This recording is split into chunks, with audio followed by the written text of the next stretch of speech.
People fantasize about launching the next big thing, but there's a whole world of businesses you can just buy. Some people buy businesses, other people buy shoes. Existing cash flow, proven demand, and a built-in customer base. Yeah, I'll take that over a brand new logo on a napkin. The big pain point is always risk. Everyone worries about buying a lemon. Nightmares about inheriting hidden debts, outdated equipment, or customers actually being bots from Ukraine. Not to mention the horror stories of discovering employees have been holding the place together with spit and hope. The best step one is getting clear on your own financial limits, like how much money can you actually risk. Lenders will ask for proof you can hold your own if things go south, and you need cash for things like due diligence and earnest money. A number here saves you heartbreak later. Second step, figure out the type of business that fits your skills.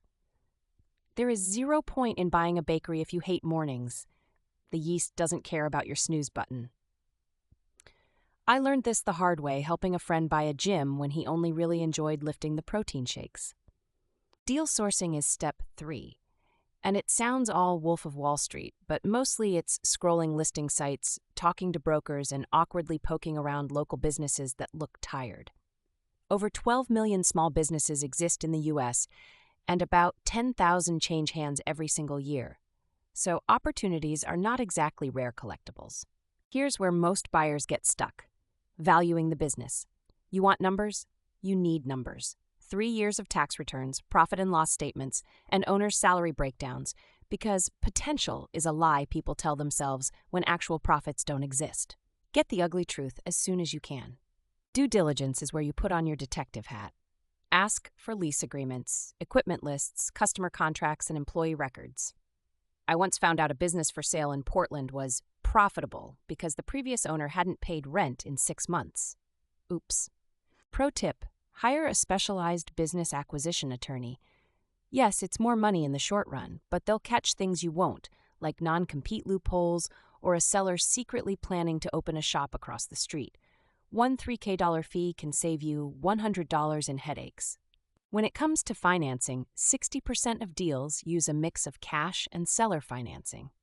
Seller financing is your friend. The former owner wants you to succeed. They literally get paid more that way. But banks also love businesses with stable, recurring revenue streams. Think laundromats or subscription-based services.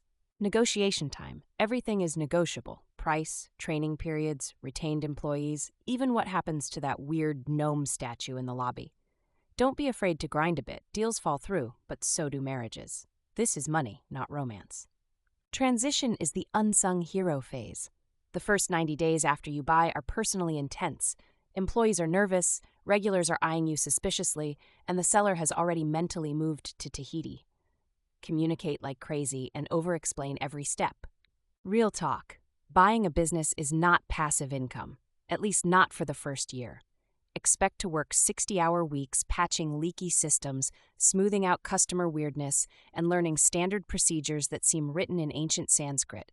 Persistence weeds out a lot of buyers before year 2. If you survive the transition and get the thing running, you just leapfrog the startup gauntlet and have a machine that statistically has a 70% survival rate after 5 years versus about 30% for new startups. It's the hack most people overlook, but it can be a ticket to serious wealth if you do your homework.